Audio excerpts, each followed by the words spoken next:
Estamos leyendo entonces, no sé si sea pertinente que miráramos nuevamente, volviéramos a oír el 12 y arrancamos el 13, ¿les parece? No, el 11. El 11 es el que habría que leer simplemente y arrancar con el 12. Listo, vale. Entonces, Exacto. el texto dice de la siguiente manera, ¿lo están viendo todos correctamente? ¿No hay ninguna dificultad? Sí, sí, Sí, señor, ahí está bien. Sí. Tal vez tendría que ser así, un poco más pequeño ahí. No es difícil darse cuenta, por lo demás, de que vivimos en tiempos de gestación y de transición hacia una nueva época. El espíritu ha roto con el mundo anterior de su ser allí y de su representación, y se dispone a hundir eso en el pasado, entregándose a la tarea de su propia transformación. El espíritu ciertamente no permanece nunca quieto, sino que se halla siempre en movimiento incesantemente progresivo. Pero, así como el niño tras un largo periodo de silenciosa nutrición, el primer aliento rompe bruscamente la gradualidad del proceso puramente acumulativo en un salto cualitativo, y el niño nace también y así también el espíritu que se forma va madurando lenta y silenciosamente hacia la nueva figura, va desprendiéndose de sí una partícula tras otra de la estructura de su mundo anterior, y los estremecimientos de este mundo se anuncian solamente por medio de síntomas aislados. La frivolidad y el tedio que se apoderan de lo existente y el vago presentimiento de lo desconocido son los signos premonitorios de que algo otro se avecina. Estos paulatinos desprendimientos, que no alteran la fisonomía del todo, se ven bruscamente interrumpidos por la aurora que de pronto ilumina como un rayo la imagen del mundo nuevo. Sin embargo, este mundo nuevo no presenta una realidad perfecta, como no la presenta tampoco el niño recién nacido. Y es esencialmente importante no perder de vista esto. La primera aparición es tan solo su inmediatez o su concepto. Del mismo modo que no se construye un edificio cuando se ponen sus cimientos, el concepto del todo a que se llega no es el todo mismo. No nos contentamos con que se nos enseñe una bellota cuando lo que queremos ver ante nosotros es un roble, con todo el vigor de su tronco, la expansión de sus ramas y la masa de su follaje. Del mismo modo, la ciencia, coronación del mundo del espíritu, no encuentra su acabamiento en sus inicios. El comienzo del nuevo espíritu es el producto de una larga transformación de múltiples y variadas formas de cultura, la recompensa de un camino muy sinuoso y de esfuerzos y desvelos no menos arduos y diversos. Es el todo que retorna a sí mismo saliendo de la sucesión y de su extensión, convertido en el concepto simple de este todo. Pero la realidad de este todo simple consiste en que aquellas configuraciones convertidas en momentos vuelven a desarrollarse y se da una nueva configuración, pero ya en su nuevo elemento y consentido, con el sentido que de este modo adquieren. Dejamos ahí, ¿les parece? Sí. Yo quiero mirar si han aparecido, no han aparecido participantes nuevos. Me llama la atención que no está Carlos Rodríguez. No sé si Eduardo le mandas un WhatsAppazo a ver si aparece. Listo, señor, ya voy. Listo. Ok. Entonces volvemos a nuestra página. Pues yo diría que en el fondo, tal vez lo que es más interesante del texto son las estructuras como él va presentando la transformación de una época a otra, que podría uno imaginar que no solo en el fondo hace referencia a los cambios de la realidad, y ahí habría problemas si se está refiriendo a lo social o no. Probablemente sí, pero no hay manera de saberlo. Pero sí por lo menos al tipo de estructura del pensamiento que se da en una época y en otra. Me parece a mí que el acento estaría más dedicado a mostrar cómo ahora, habida cuenta que se abre la subjetividad, que tenemos como fundamento lo ya dicho por Kant, podría haber una nueva manera ahora de estructurar eso que él llama el concepto, ¿no? Bueno, a mí me cuesta cierto trabajo porque estoy cansado hoy, me tocó una actividad durísima, pero vamos a hacerle la lucha a ver. Pero bueno, la parte que me llama también la atención a mí es que es interesante que él llame la atención sobre que es una realidad todavía para configurarse, que no es, no es como le han hecho creer a uno. Recuerdo yo en las épocas en que estudiamos el bachillerato, se acabó la Edad Media y comienza el Renacimiento, entonces ahora todos tienen subjetividad, más o menos, ¿no? Eso es lo que uno creía cuando era joven, que esos cambios se daban de esa manera. Muy al contrario, aquí él lo que trata de mostrar es que se trata de un proceso. Un momento, es que tengo aquí un problema de que me brilla la pantalla. Del mismo modo que no se construye un edificio cuando se ponen sus cimientos, y esa es una referencia a Descartes, sin duda, porque él también arranca de esa manera ciertos análisis del conocimiento. El concepto del todo que se llega no es el todo mismo, es decir, que hasta ahora está como... Yo cuando estuve leyendo ahora y leía el texto pensaba como en una película de Transformers, ¿no? Una película de transformaciones, ¿no? De que un objeto termina por mostrarse de una cierta manera, pero al final al deshacerse o al distribuirse de otra manera termina siendo precisamente lo que no era y ahora resulta ser otra cosa.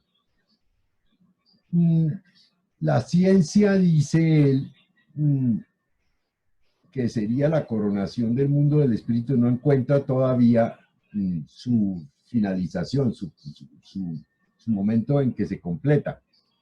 El comienzo del espíritu es el producto de una larga transformación de múltiples y variadas formas de cultura, y por eso me parece que si echa uno mano a los párrafos anteriores para pensar estos, primero habría que imaginar en qué sentido se habla del devenir, en qué sentido se habla de que las sustancias o las formas rígidas desaparecen y comienzan a haber como vínculos entre ciertas estructuras. Y claro, no son estructuras de la naturaleza, sino que son estructuras del lenguaje. Son estructuras de las determinaciones que tiene el hombre para dirigirse a la naturaleza y que ahora tienen más vínculos. Es mi percepción del texto. Es decir, la ciencia ahora puede, a pesar de que está en sus inicios, muestra que ahora guarda más relaciones. Entre otras, una de las más importantes, que hay que entender que la ciencia es una construcción humana, que no es una construcción como se hacía en el inmediato procedimiento filosófico anterior, como si la ciencia fuera una estructura intelectual que repite y reproduce lo que está en la naturaleza simplemente, sino que la ciencia es un modo de determinación humana que se dirige desde la perspectiva de lo humano a las cosas del mundo o al mundo externo, si es que de él se trata. El comienzo del nuevo espíritu es el producto de una larga transformación de múltiples y variadas formas de cultura. Es decir, ahí también hay una cantidad de elementos muy enriquecidos que mostrarían, entre otras, algo que en antropología se vive como el momento en que ciertas formas del pensamiento de otros periodos vuelven con la apertura de la modernidad a hacerse visibles. Hay muchas sociedades que se agazaparon intelectualmente a raíz de la Edad Media y que volvieron a reaparecer con cantidad de argumentos y formas de sociedad y de cultura y de relaciones, digamos, incluso de rituales que vuelven a aparecer en Europa en el periodo moderno y que parecerían incluso referirse a épocas muy tempranas, muy antiguas. Me refiero a formas que podrían ser derivadas de ciertas tradiciones del comercio europeo que incluso podrían ser de tradiciones romanas o incluso anteriores, ¿no? Los italianos del norte consideran que ellos, del periodo del bronce, conservan muchas tradiciones que luego vuelven a aparecer en la edad moderna. Ahora, hay un elemento que, por lo menos dentro de lo que uno estudia, se lo organiza como parte del asunto, es que la noción de renacimiento, o sea, siglo XVI, parecería ser una reinstalación de las formas de pensar antiguas griegas, pero no solamente las aristotélicas, sino otras más, que también se reivindican en el periodo del siglo XVI en adelante. Por eso me parece que en parte estaría allí hablándose de múltiples y variadas formas de cultura. Por lo menos esa es mi percepción. La recompensa de un camino sinuoso de esfuerzos y desvelos no menos arduos y diversos, ¿no? Es decir, muy seguramente su formación en las culturas, digamos, y en la filosofía occidental tradicional, digas, nómbrese todo lo que puede ser el pensamiento griego, pues también estaría incluido dentro del lenguaje humano, ¿no? Es decir, entre otras porque en los idiomas está incluido, ¿no? Es decir, ciertas palabras vienen de orígenes muy tempranos y se incorporan en las relaciones cotidianas. Es el todo que retorna a sí mismo saliendo de la sucesión y de su extensión convertido en el concepto simple de este todo. Esa parte sí me cuesta a mí un poco de trabajo porque me haría pensar que se da como una síntesis de todos los lenguajes, de todas esas cualidades que se concentran precisamente en esa noción que él considera central, donde se reúnen todas las determinaciones que han sido objeto de la humanidad, ¿no? Pero la realidad de este todo simple consiste en que aquellas configuraciones que son momentos que no necesariamente son del presente, podrían ser del pasado, vuelven a desarrollarse y se dan una nueva configuración. Esta es la parte más importante, porque la nueva configuración tiene que estar, si se quiere pensar desde el filósofo anterior, Kant, a través de la subjetividad. Es decir, no puede haber ya una designación de las palabras y las cosas como si fueran isomorfas, en el sentido en que solo darían cuenta de los contenidos que están en la naturaleza. Aquí muy al contrario, en esta nueva configuración la subjetividad, pienso yo, cuenta y juega un papel fundamental. Y por eso dice, pero ya en su nuevo elemento y con el sentido de que de este modo adquiere. Basta con imaginar que en los próximos párrafos vamos a tener la oportunidad de leer que la verdad no solo se expresa como sustancia, que sería, si se quiere, una tradición anterior, sino y fundamentalmente, esencialmente, como sujeto. Y eso daría una dinámica muy importante a todo el proceso de la estructura del concepto. Eso podría yo decir. Profesor Guillermo, tiene usted la palabra. Gracias, Guillermo. Bueno, sí, lo podemos o debemos conectar con el párrafo ya leído, el 11, del cual pues nos ocupamos en la pasada ocasión, y de algunas cosas, y con algunas cosas que dijimos en la misma. Es el surgimiento, a lo que alude el surgimiento del concepto. Pues ya dijimos que eran las dos cosas, el mundo existente y el pensamiento y la conciencia que existe de ese mundo. Lo que pues llama la atención acá es la insistencia de Hegel. Una de las cosas que a mí me llama la atención pues es la insistencia de Hegel en la idea de que es la mera aparición y que por eso estamos ante el concepto simple, la simplicidad de ese concepto. O sea que no se trata ya del concepto del concepto desarrollado de espíritu. O sea, es porque hasta ahora la conciencia, la autoconciencia, está accediendo a la idea nueva que solo lo permite esta época moderna, de que existe algo así como el espíritu. Algo que se puede denominar espíritu, que le va a permitir un nuevo entendimiento, una nueva comprensión de la realidad.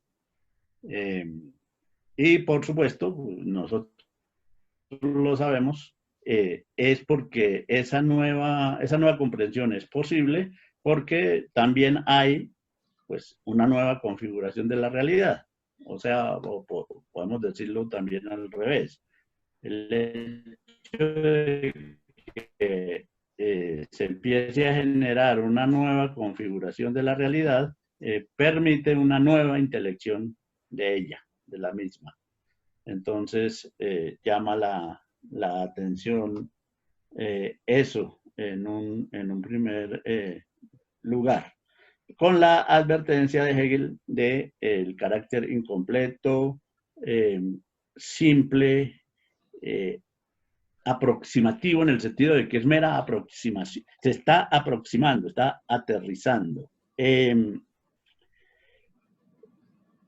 Porque es el producto, ese acercamiento, ese aterrizamiento, podemos decirlo, producto de todo el laborar anterior del espíritu, tanto históricamente en sus configuraciones sociales, como teóricamente en sus configuraciones cognitivas y de conciencia en general.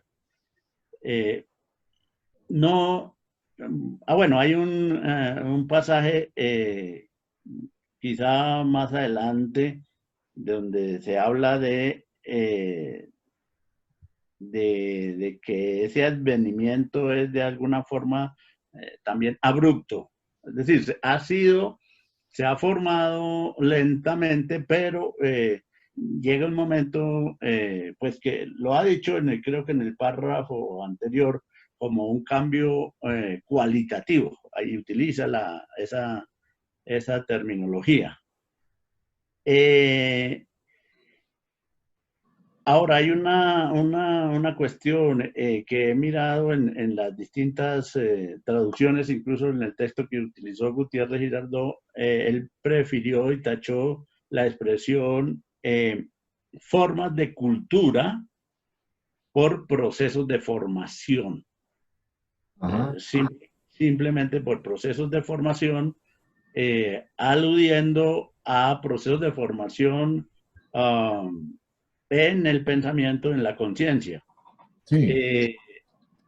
Otra traducción agrega y dice algo así como procesos de formación y de cultura, o sea, las dos. Pero porque da precisamente la idea de que esa cultura son solo las culturas de los pueblos, podrían ser. Y no. Una manera como yo traté de entenderlo. Exacto. Entonces se trata también, sobre todo, es decir, la idea de Bildung, de formación de la misma conciencia. Entonces, mientras la idea es dejar solo la noción de formación, aquí está, y Gutiérrez tachó la expresión formas de cultura y le escribió al lado, a mano, al texto, que yo tengo las fotocopias del texto que se utilizó, procesos de formación. Ujú. Entonces, es interesante, y en otra de esas traducciones decía algo similar de procesos de formación. Muestra, yo puedo incluso mirar cómo lo tradujeron. Entonces, eh, podría decir exactamente, eh,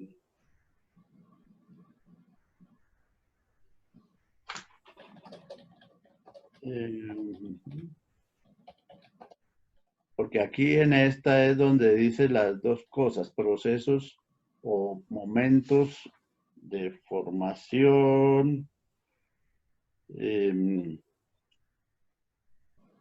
y de cultura. A ver si la encuentro acá. Sucesión. Sí, el inicio o el principio del nuevo espíritu es el producto de una profunda convulsión de las múltiples formas de formación y de cultura. Ahí se Agrega ve las que dos cosas. agrega las dos cosas. Es el premio de un complicado camino y asimismo de múltiples esfuerzos y sinsabores. Es la idea también de que ese desarrollo eh, ha sido arduo, ha sido difícil, no ha sido un deslizamiento ni en el pensamiento ni en el mundo, sino ha sido bien complicado y hasta de sinsabores, agrega ahí. Bueno, entonces es una primera como aclaración de eso. En segundo lugar, esta partecita de que el todo que retorna a sí mismo saliendo de la sucesión y de su extensión, convertido en el concepto simple de ese todo. Es ya la idea de que eso salir de la sucesión y de su extensión se refiere al tiempo y el espacio.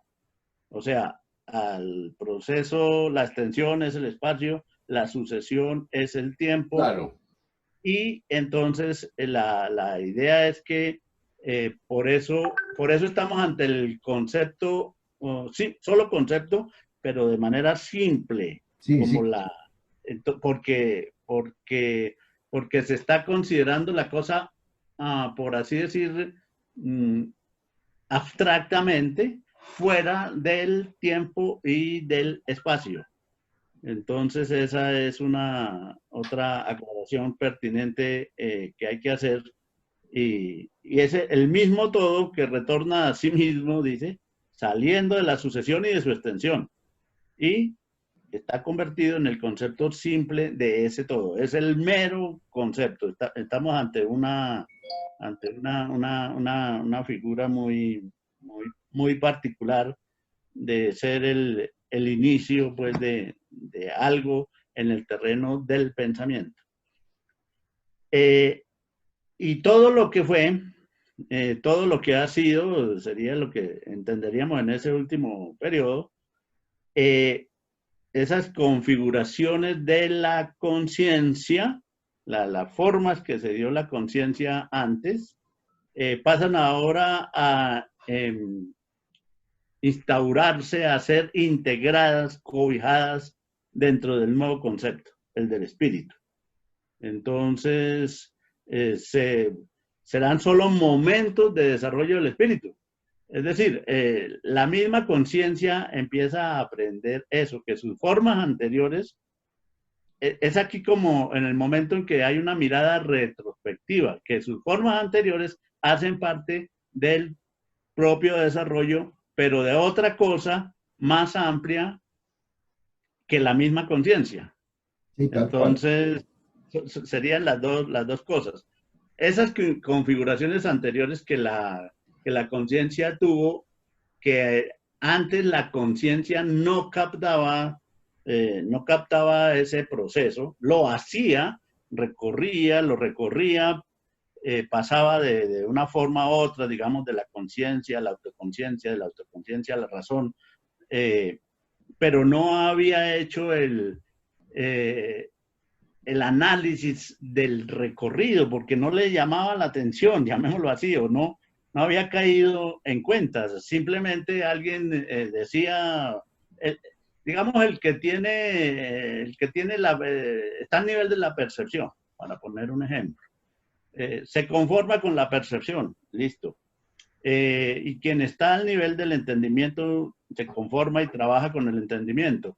Alguien, o digamos la conciencia misma, puede pasar y pasa efectivamente de la percepción al entendimiento.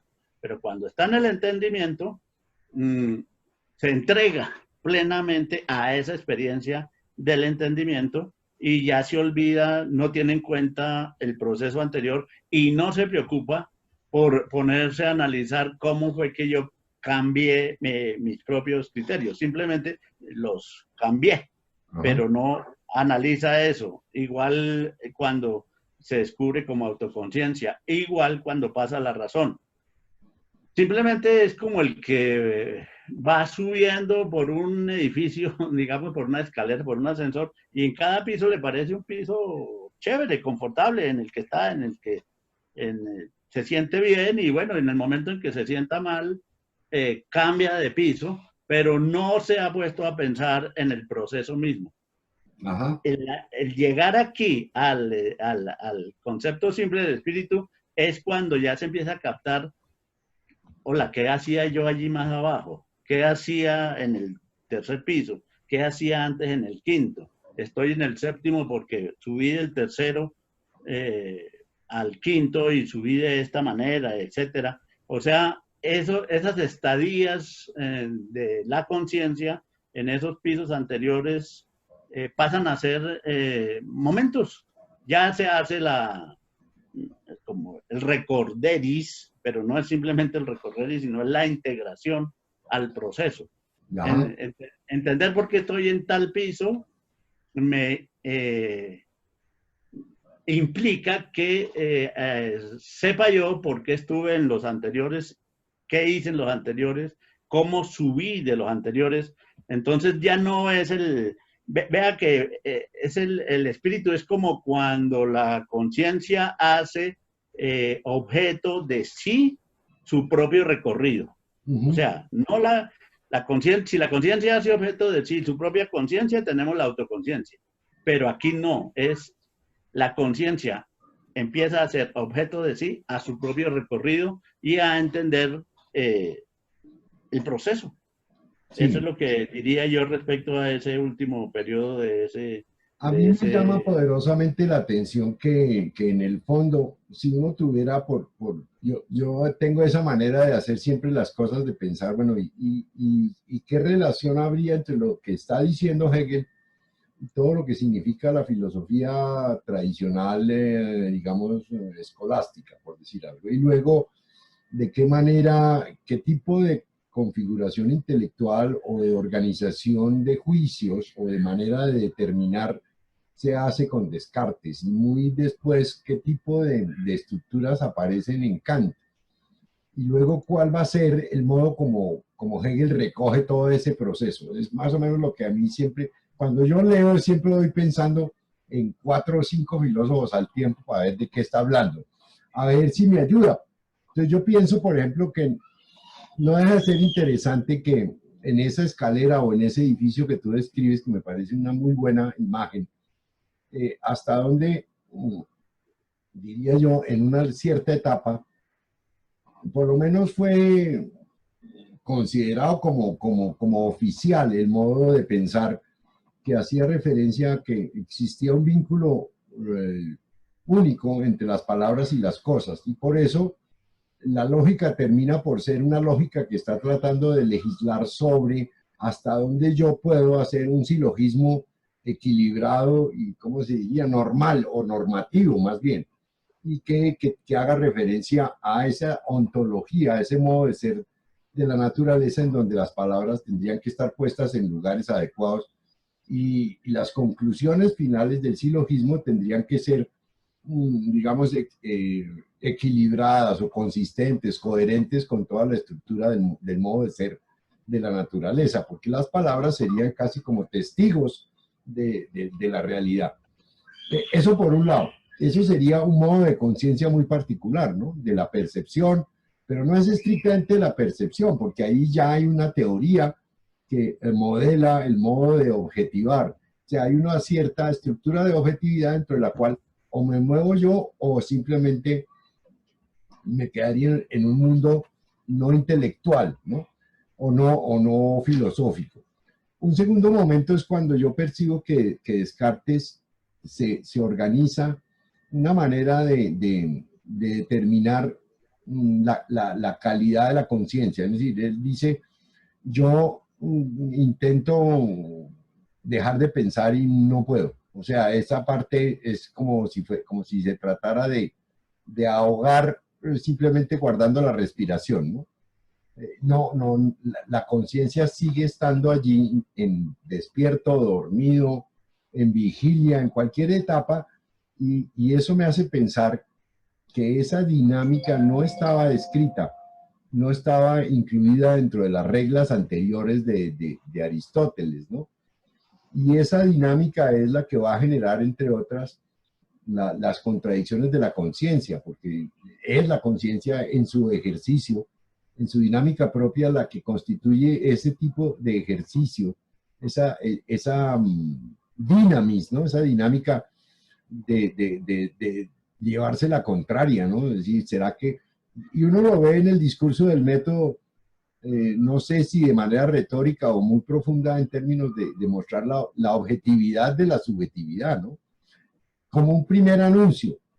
Y luego viene una etapa que me parece que es más interesante, porque yo siempre he insistido en que lo que hemos leído de Kant de la crítica de la razón pura podría resumirse en el juego de tratar de salvar a la conciencia humana que está perdida, refundida en el mundo de las cosas, y no se da cuenta que en una proporción muy alta, en el negocio de lo que yo termino diciendo esto es verde, yo creo de verdad, desde la tradición, que lo verde es una asignación mía de lo verde que tienen las cosas. Cuando empiezo a estudiar los juicios, dice Kant, me doy cuenta que son designaciones en donde la subjetividad juega un papel extraordinario y donde pone más cosas de las que yo imaginé, y que el mundo en realidad es un mundo de sensaciones y yo soy el que organizo la información. Entonces aquí ya hay un nivel mucho más interesante, porque la subjetividad juega un segundo momento de tratar de llevar eso a las capacidades intelectuales que simplemente había descrito Descartes como una capacidad de movilidad, sino que aquí ya comienza a determinarse con más precisión.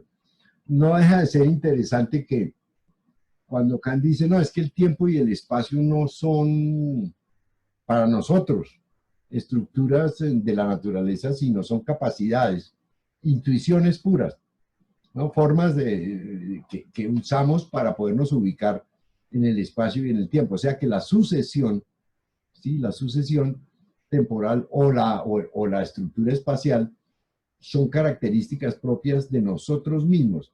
Ese ya sería como un tercer nivel en donde todo lo dicho anteriormente se empieza a invertir, se empieza a desdibujar en sus características y comienza a tener la subjetividad un papel extraordinariamente importante que no tenía en los niveles inmediatamente anteriores, en donde con cierta, ¿cómo se llama?, ingenuidad confiábamos en que la naturaleza nos iba a dar toda la realidad que ella tenía, ¿no? Y por eso siempre me pareció que la trampa de Hegel, cuando estudia la certeza sensible, es precisamente para mostrar que la certeza sensible es una simulación, es decir, es ¿cómo se diría?, un ejercicio académico que no se puede justificar porque está fundamentado en otro lado, no ahí. No está fundamentado en la certeza, sino que está fundamentado en la síntesis que hace el empirismo inglés, diciendo que las cosas tienen contenido. En realidad es una simulación en donde el contenido no está ahí, sino que está en la conciencia de los hombres, entre otras por toda la dinámica de discusión con la causalidad, ¿no? Bueno, pero digamos ese tercer nivel de Kant le muestra a uno un nuevo momento que daría para pensar en la frase de Hegel que dice, bueno, esto no fue tan fácil, ¿no? Esto fue un proceso más o menos complicado de la pelea de la cabeza consigo misma hasta llegar a poder pensar los pensamientos. Ese es el final, digamos, que produce en el fondo la definición de que los pensamientos en sí mismos no tienen que ver directamente con la naturaleza del todo, que hay una parte que corresponde a lo que ponemos, y eso tendría que ser las formaciones que tienen que ver con la cultura, no pueden ser de otra manera. Es decir, ¿cuáles son los criterios por los cuales un grupo humano decide que algo es sagrado o decide que algo es sublime o que algo es importante? Pues siempre va a confrontarse con las otras culturas que han construido modos distintos, entre otras porque esas construcciones de los a priori tiempo y espacio podrían ser distintos para cada grupo humano, a pesar de que Kant dice, bueno, en Occidente es más o menos de la siguiente manera, y dice en algún párrafo que no recuerdo, habría que buscarlo. Eso no quiere decir que no hayan otras formas de temporespacialización, ¿no? Igual también deben haber otras formas en donde se privilegia, se acentúa esto o aquello en cada cultura y se expone como la objetividad, que no es más que una denotación o determinación de la subjetividad. Eso es lo que yo alcanzo más o menos a ver cuando pienso en esos párrafos. Me pongo a pensar, bueno, ¿y por qué dice él de esa transformación, ¿no? Del trabajo de haber llegado ahora a una nueva manera de decir las cosas? Eso es lo que yo alcanzo a medio percibir. Bueno, sí, hay elementos que me parecen a mí que sí que efectivamente se corresponden pues con el texto, con la visión hegeliana. A mí me llama la atención particularmente el que Hegel busque esos encadenamientos, que es una particularidad en su manera de pensar y de abordar. Pero ¿no te parece, Guillermo, que era exactamente lo que seguiría después de Kant? Es que no hay otra manera, hay que seguir la misma ruta. Es decir, tirarse que el tiempo y el espacio ya no sean de la naturaleza, de mostrar que los juicios son una estructura de una altísima complejidad, que son responsabilidad nuestra. De ahí para adelante pensar los pensamientos es como el camino, digamos, abierto. Ahora habría que recoger toda la estructura de los lenguajes humanos y ponerlas en un cierto orden que demuestren el camino a la libertad. Eso sería para mí un poco ese proceso. Sí, y justamente después de Kant, me parece que esa observación es completamente válida. Sí, estoy de acuerdo. Pero precisamente porque Kant creó escuela. Es decir,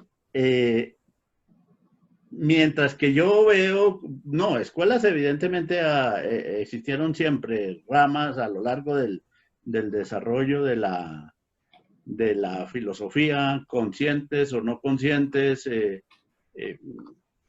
espontáneas, gratuitas, formadas con esa misma intención, siempre existieron, ¿no? Desde la antigüedad. Uno puede establecer una afiliación entre Heráclito y los sofistas, no se diga entre Pitágoras, Parménides, Platón, Aristóteles, y lo que ellos pretendieron hacer ya con la creación que fueron escuelas, que fueron sectas unas, y que las otras sí fueron pues, la academia y el liceo, creadas casi que con esa específica finalidad de seguir unos derroteros en el pensamiento y en la investigación.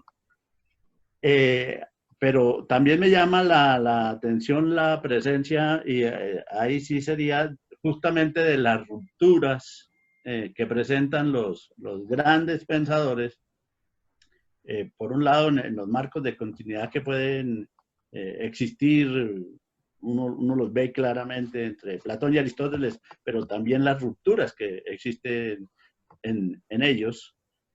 Y luego, pues en la tradición cristiana y en la tradición de la filosofía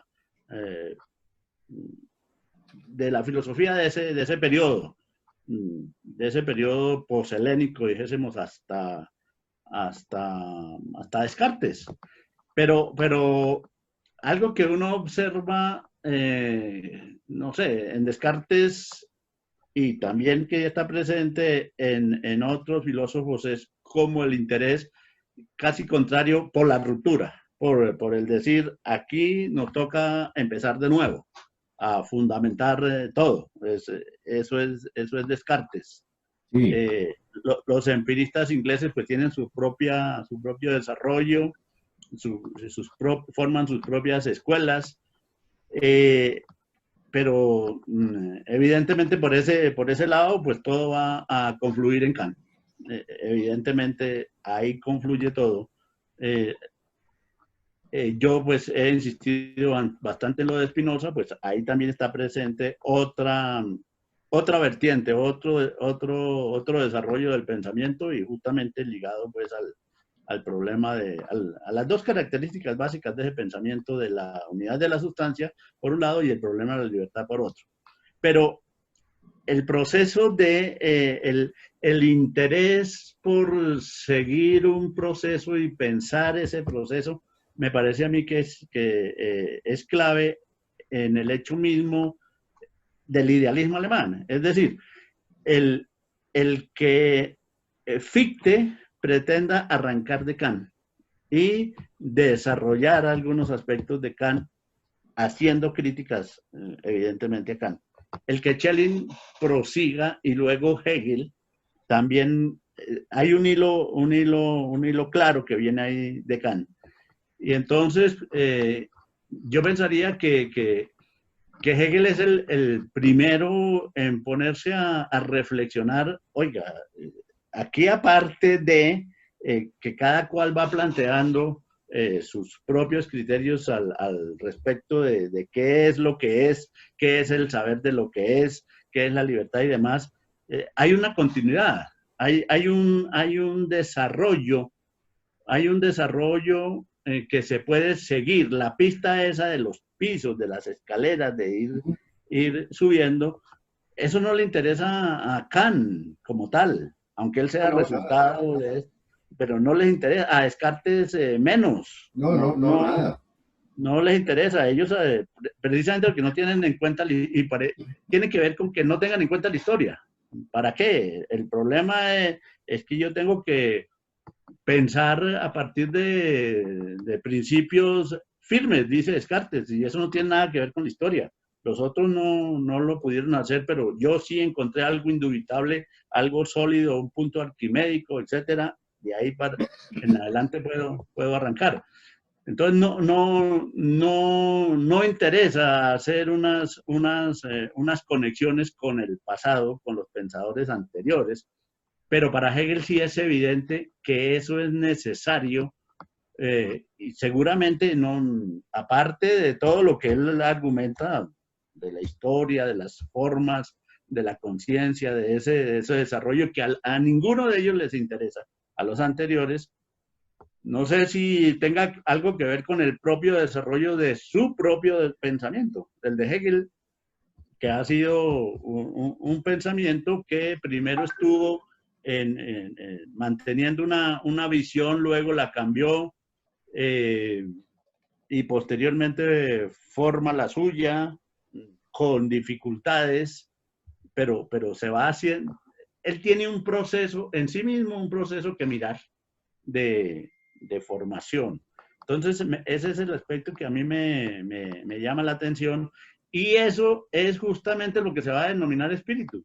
Entonces, ¿por qué los demás no tienen una preocupación por esa noción de espíritu como tal en ese desarrollo? Podría explicarse o tener que ver con esto que estamos señalando y que sea Hegel el que lo tenga. Pues es el espíritu el que empieza a mirar retrospectivamente, el que empieza a mirar las configuraciones anteriores del pensamiento, las configuraciones anteriores de la realidad y los vínculos que hay entre ellos en ese desarrollo. Eso es el espíritu.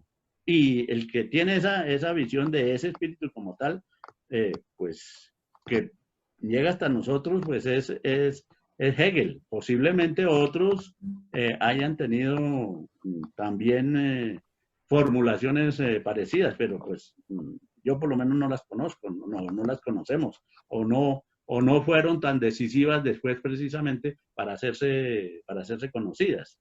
Creería que ese es un aspecto a tener en cuenta. Por lo menos es como el que a mí me llama la atención. Sí, tal cual. O sea, que hay un propósito de que no haya nada de desperdicio en la historia del pensamiento humano, que todo vale y que todo puede estar dentro de la dinámica de todo ese desarrollo. Es decir, que esa es la parte que a mí me parece que inaugura lo que tú anuncias con la palabra historia, ¿no? La historia del proceso. O sea, entre otras porque no deja de ser interesante, digamos, la influencia que tiene Hegel precisamente en una nueva teoría de la historia. Yo pienso que él es el que de alguna manera fundamenta la noción histórica desde una perspectiva ya no de los sucesos solamente, sino de la conciencia de quien estudia la historia. ¿Sí? ¿Qué es hacer historia? ¿No? O sea, ¿de qué manera se hace historia? ¿No? ¿De qué manera se construye ese momento en que todas las dinámicas de las determinaciones humanas se organizan y se ponen en momentos de la conciencia,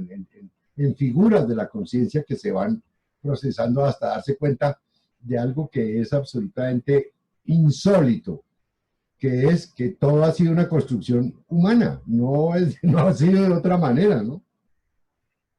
Hay, sin embargo, pensándolo un poquito más, un gran antecedente, y no es casual que sea ese, para esto de Hegel, y es Aristóteles.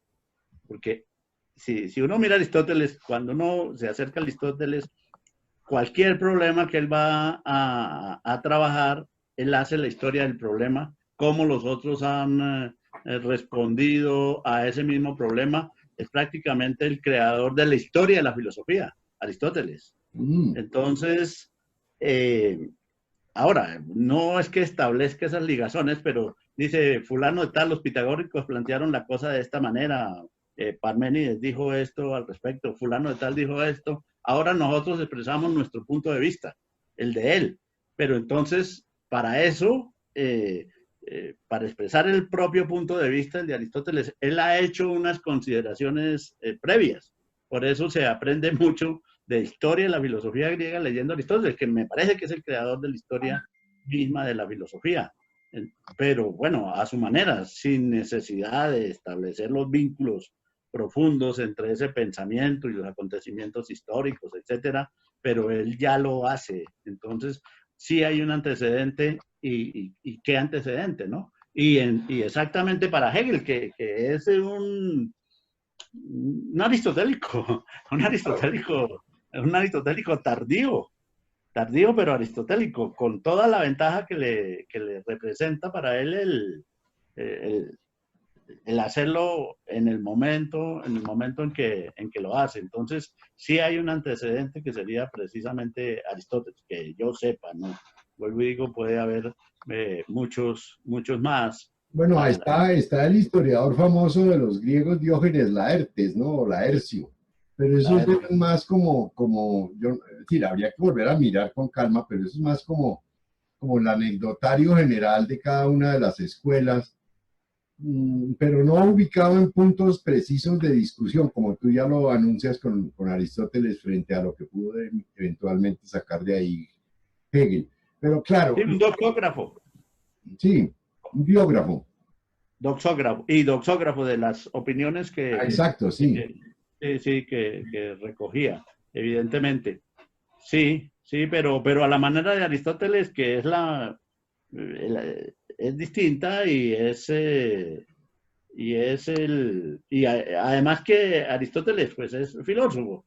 Diógenes Laercio termina recogiendo todo y al final planteando la filosofía que a él le gusta más, que por fortuna digo yo, fue la de Epicuro, porque si no ha sido por él y por este otro Lucrecio, Sí. entonces nos hubiéramos perdido todo lo de Epicuro, que Hegel dice que menos mal que se perdió, pero ya es otra visión.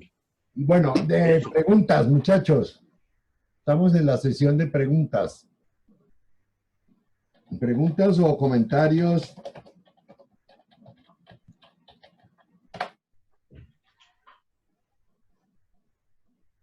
¿Quiénes estamos todavía vivos?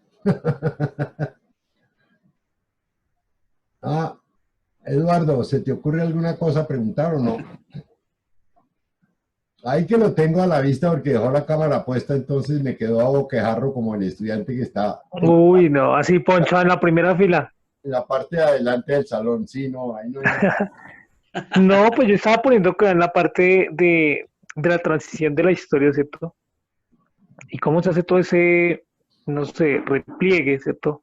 En Hegel, para intentar construir periodo a periodo, ¿cierto? Como esa historia de la misma conciencia a través de las diferentes épocas, ¿cierto? Y pues es que de cierta manera el profesor Guillermo, bueno, ya casi contestó a lo que yo iba a preguntar, que si antes de Hegel no había como ese antecedente de intentar hacer por lo menos un esfuerzo por pensarse críticamente, bueno, ¿cierto? Críticamente, ese proceder filosófico de todos los anteriores. O sea, cómo fue la sociedad en cada momento filosóficamente, ¿cierto? Hablando. Y cómo se hace ese desarrollo en cada momento. Pues nada, eso es una pregunta como para unos 6 años de trabajo. Sí, más o menos. Pero digamos, en resumen, lo que hacen los manuales de filosofía es decirle a uno, bueno, lo típico es que la filosofía griega es realista, es frente a lo que va a hacer después Kant y Hegel, pues de alguna manera ingenua o ¿cómo se diría? Inconsciente de que hay algo en juego que es lo que pone el pensamiento o la capacidad de juzgar, para ponerlo de una manera más sencilla. Y el hecho de que tengamos lenguaje, de que hagamos un conjunto de explicaciones sobre el mundo, que determinemos los colores, las formas, las figuras, las distancias, pues en principio parecerían ser atributos típicos de las cosas, ¿no? Es decir, el mundo de lo que se llaman las sustancias o la ontología general, en donde hay jerarquías y estamentos. Es decir, el mundo mineral, el mundo vegetal, el mundo animal.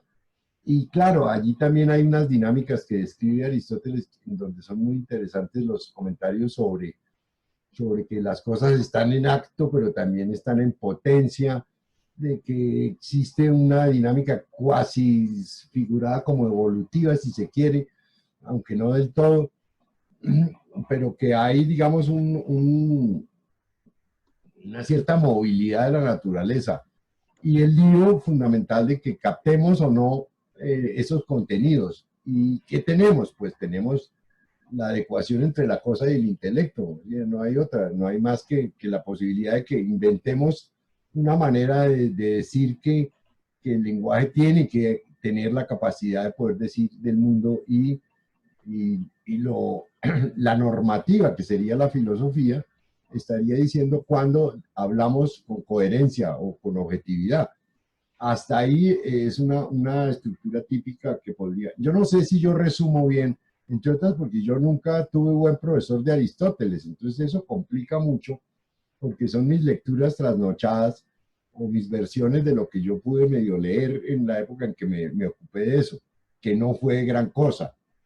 Probablemente yo también tuve la necesidad de echar mano de los resúmenes, de los resúmenes, de los resúmenes. Entonces eso también, cuando no se tiene un profesor que sepa de Aristóteles decentemente, pues termina uno diciendo cosas que finalmente son de sentido común y realmente no son temas académicos, sino más como de divulgación o de una persona que no es profesional de Aristóteles, pues es un complique, ¿no?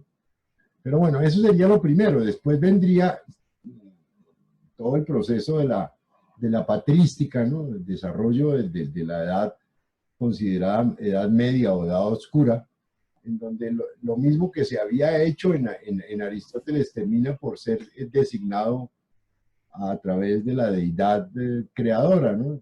Y luego viene la crisis del siglo XVI con Descartes, con quien se empiezan a desdibujar esos patrones y se instala la geometría analítica fundamentalmente como criterio de objetividad.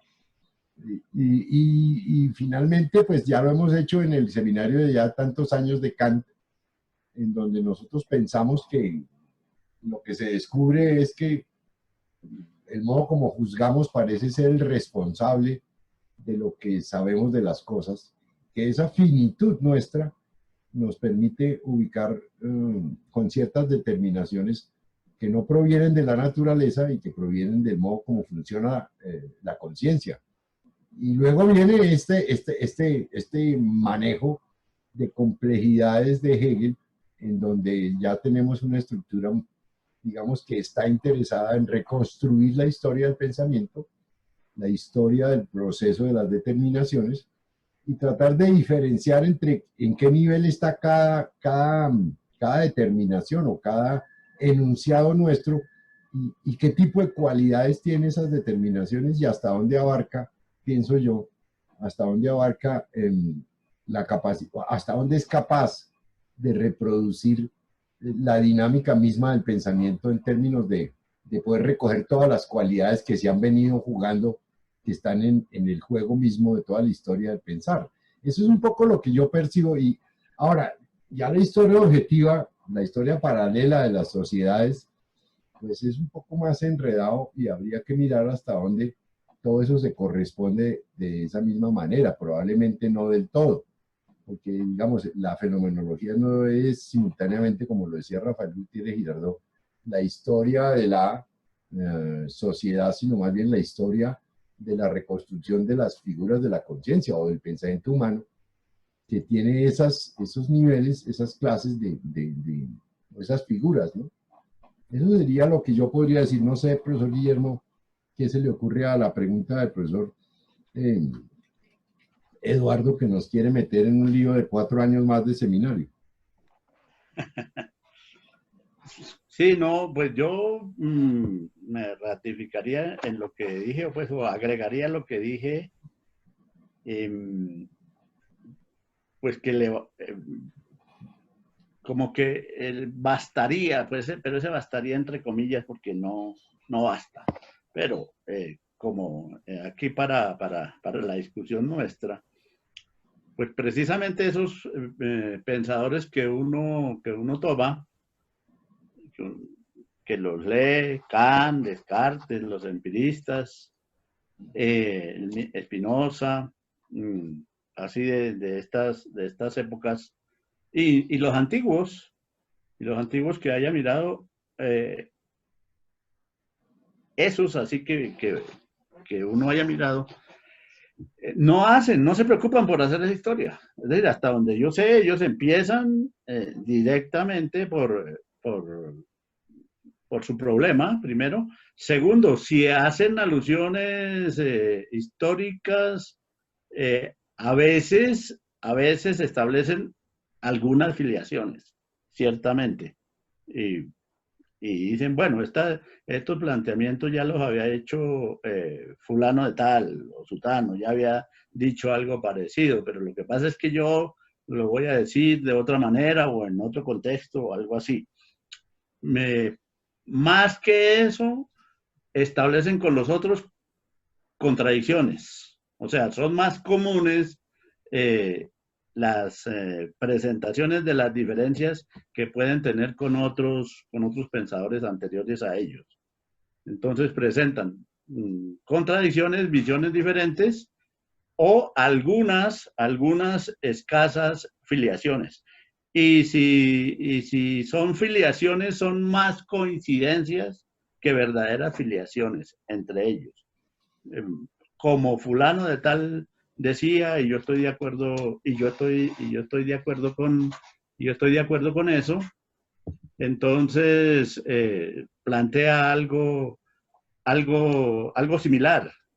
Pues no sé, habría que mirar con más detalle y eso pues, no lo hacemos nosotros porque no hace parte de nuestra tradición. De pronto en el cristianismo sí es posible que entre los pensadores cristianos hayan establecido algún tipo de seguimiento y filiación, filosóficamente hablando, porque doctrinariamente, por supuesto que sí establecen esas filiaciones. Pero me refiero al cristianismo después del siglo V, del siglo VI, porque el que es anterior, el de los primeros padres de la iglesia, eso es un zafarrancho, eso es una garrona ya entre ellos y casi ninguno mantiene esas afiliaciones, sino por el contrario, viven en conflictos permanentes y casi que a la casa de herejías, a la casa de las contradicciones. Entonces, ese es un primer aspecto, algo que señalaría yo pues en gracia de discusión, sin conocimientos serios de eso. Pensaría también que justamente la llegada de los textos de Aristóteles al mundo medieval y la fundación de las universidades es lo que, y el desarrollo de la escolástica es lo que empieza a establecer filiaciones precisamente con Aristóteles y bueno, con el platonismo también, en el pensamiento. Entonces, la idea de desarrollar planteamientos hechos ya por Aristóteles o por Platón y hacerse una serie de filiaciones que están también, fíjense, presentes en el pensamiento cristiano. Pero salvo eso, que uno puede ver así grosso modo, en estos otros pensadores que mencionábamos, Descartes, Spinoza, los empiristas, Kant, no sé hasta qué punto Leibniz, habría que mirarlo, no establecen filiaciones para el pensamiento, sino simplemente abocan sus problemas, se dedican a sus problemas, a trabajarlos y a exponer su posición al respecto. Y normalmente esa posición que exponen es crítica con los planteamientos anteriores. O sea, fijémonos nomás la expresión kantiana, revolución copernicana, ¿no? De invertir la manera como todo el mundo ha mirado los problemas en esa relación, pues, sujeto-objeto. Entonces, si yo lo que voy a hacer es algo nuevo, si mi planteamiento es diferente al de todos, yo no tengo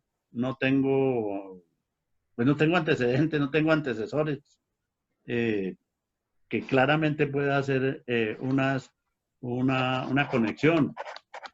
Y además la idea esta que ha criticado Hegel al comienzo aquí del prólogo de la fenomenología, de que es la costumbre tradicional de enfocar las otras posiciones de manera aislada y ver ahí las contradicciones y no integrar precisamente esas otras formas de pensar en el propio desarrollo. Y terminan diciendo, no, eso es falso, no me interesa. Yo no discuto eso. ¿Para qué? E ir sacando, precisamente porque no está la noción de espíritu. Que eso es lo que ha creado Hegel, eso es lo que ha inventado Hegel. Y por eso es que hay que mirar todas esas posiciones que la filosofía ha tenido, que el pensamiento ha tenido, que se han dado en la historia, porque forman parte de un único proceso y el asunto es integrarlos, así sean falsos, así ya hoy día uno no considere que tengan una validez. La tuvieron en su tiempo y por algo sería. Entonces hay que entender claramente por qué fueron determinantes en su tiempo. ¿O por qué es importante? Fíjese, pasemos eso a la conciencia. ¿Por qué es importante la percepción? Pues porque sin percepción no hay entendimiento. Aunque desde el entendimiento yo pueda descalificar todas las pretensiones de verdad que tenga la percepción, etcétera, etcétera. Y así se va siguiendo. Igualmente pasa eso con el pensamiento. Y por supuesto, pues no está la idea de historia general para contemplarla, pero ya en la época de Hegel ya está. Ya Jean-Baptiste Vico ha señalado, ¿no? Si queremos entender a los hombres, tenemos que entender lo que ellos han hecho. Tal cual. Y eso está en la historia. Pues lo llama a eso una ciencia nueva, la ciencia nueva de Vico. Es eso, justamente. Entonces, son de esos elementos que se ven y es una de las novedades y aportaciones grandes de Hegel al pensamiento. Fíjense que nosotros hoy día no podemos hacer abstracción de la historia para considerar el pensamiento y mucho menos después de Marx, ¿no? Que recoge precisamente todo lo que Hegel ha sentado ahí como punto de partida. Ahora, eso no obsta para que en la contemporaneidad pueda haber alguien que piense al margen de la historia, pero lo tiene que hacer muy, muy, muy bien y de una manera muy particular para que el asunto sea interesante y no pueda uno descalificarlo desde el principio. Señalaría eso. Guillermo, ¿qué tanto podría estudiarse e investigarse desde las antinomias de la razón que descubre Kant, que las considera como una especie de ambiente complejo? Porque bueno, independientemente de la construcción de la crítica a la razón pura, lo que parece hallarse dentro de los textos de Kant es que al estudiar el modo de juzgar empiezan a aparecer unas contrarreglas. Y esas contrarreglas son precisamente de las cuales echa mano Hegel, pienso yo, para mostrar que esas contrarreglas son parte del camino hacia la construcción de las figuras de la conciencia. Es decir, ¿cómo es posible que la conciencia se entre en contradicción ella misma? ¿Cómo es posible que yo me lleve, es decir, un poco, se supone que yo tengo personalidad, que soy una persona equilibrada, que digo cosas con cierta proporción, pero ¿cómo es posible que las contrarreglas me den a mí posibilidades de decir exactamente todo lo contrario sobre la que ya he anunciado como verdadero? Eso pienso yo que fue un poco también el camino que escoge Hegel y dice, no, si ahí está precisamente en esa estructura de las antinomias las posibilidades de construir un mundo en donde podemos recuperar todas las figuras de las antinomias y organizarlas. Eso sería lo que yo podría imaginar como parte de la fórmula, ¿no? A ver, acá nos encontramos con una serie de casualidades. Alrededor, creo, de la pasada sesión con los muchachos, creo que fue, ¿quién? Aquí está, ¿no? Nuestro compañero aquí de trabajo en el prólogo, Andrés, creo que fue. Sí, no sé. Sí, bueno, Andrés, en la sesión, que justamente en la sesión pasada, la del miércoles, Andrés, si no estoy mal, si él está con nosotros, que por favor sí, que nos aclare si fue. Hizo una intervención, una pregunta en relación con las antinomias. Sí. ¿Sí? ¿Cierto? ¿Andrés? Sí, señor. Sí, era precisamente mirando cómo esas antinomias que se configuran como una estructura formal empiezan a tener contenido mismo en el estudio de la historia, ¿no? Cómo empiezan a tener una definición distinta que ya, digamos, lo apartaba Hegel de la investigación de Kant con la noción de espíritu, ¿no? Donde ya se empiezan a tener en cuenta. Entonces mi pregunta era, ya teniendo en cuenta esas figuras de la conciencia, ¿cómo ha empezado a configurarse ahí la antinomia, ¿no? Cómo en Hegel esto es mucho más dramático de lo que ya había realizado Kant. Creo que Sí. eso era. Sí, sí. exacto. Es decir, el problema es el mismo, aunque el enfoque es diferente de los dos, el que tiene Andrés y Guillermo. Pero yo me atrevería a decir que la respuesta puede ser la misma, o lo que yo opino al respecto sería lo mismo. Y es que, ¿cómo son posibles las antinomias? Señala Guillermo. La respuesta de Kant es clara. ¿Por qué se ocupan de aspectos y de problemáticas fuera del espacio y del tiempo? ¿No? Sí, claro, fuera del espacio del entendimiento. Sí, se ocupan exactamente fuera de aquello que podemos conocer, y cuando la razón va más allá, cae precisamente en esas antinomias. Eso es la explicación de Kant. Pero la explicación que podríamos dar desde Hegel, me parece a mí, es que precisamente son contradicciones porque están al nivel del entendimiento. Claro. O sea, no están al nivel del concepto, no están al nivel especulativo. Hay que aceptarlas como procesos que se dan en el entendimiento, pero es que el entendimiento justamente no es el último nivel de la conciencia, del saber, del pensamiento. El otro nivel integra el entendimiento y en consecuencia integra también esas antinomias. Pero, o sea, mientras uno se mantenga a nivel del entendimiento, siempre se va a encontrar con esas contradicciones. Las contradicciones que se encuentran en el entendimiento en relación con los fenómenos, pues van a ser relativamente fáciles de solucionar, porque es el problema de la ciencia, es el problema de la experiencia, el problema de la verificación. Pero estas que se salen de ese espacio, de ese mundo espacio-temporal, o sea, las condiciones de la experiencia, pues no tienen solución dentro de ese entendimiento. Es claro. Es claro que no pueden tener solución dentro de ese entendimiento, pero una nueva forma de pensar, que es precisamente la del espíritu, por un lado, la de la razón total que anula la cosa en sí, que no acepta la cosa en sí, y por otro lado, la noción de espíritu que integra todo ese desarrollo, sí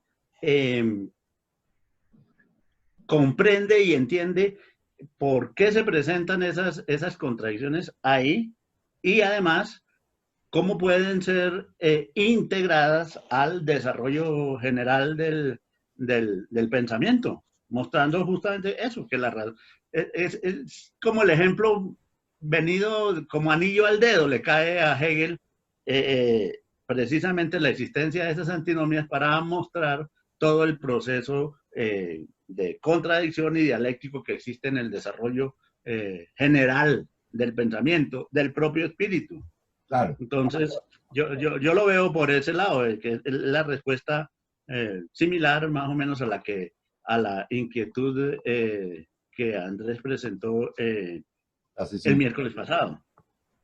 Listo, bueno, ¿alguna otra inquietud? Andrés, Jean-Paul, Johanna, Jonathan, Steven, ¿tienen alguna inquietud, muchachos? No, señor. Bueno, entonces, si les parece, ya llevamos 1 hora y media. Ese es el tiempo justo. Si no tienen inconveniente, cerramos la sesión, a menos de que haya alguna otra duda o alguna otra inquietud. No, pero ustedes están hoy muy parcos, oiga. Bueno, entonces nos vemos en 8 días para leer el párrafo 13. ¿Listo? Listo. Profe Guillermo Moreno, una preguntita antes de que nos vayamos. El miércoles hay sesión de filosofía, ¿no?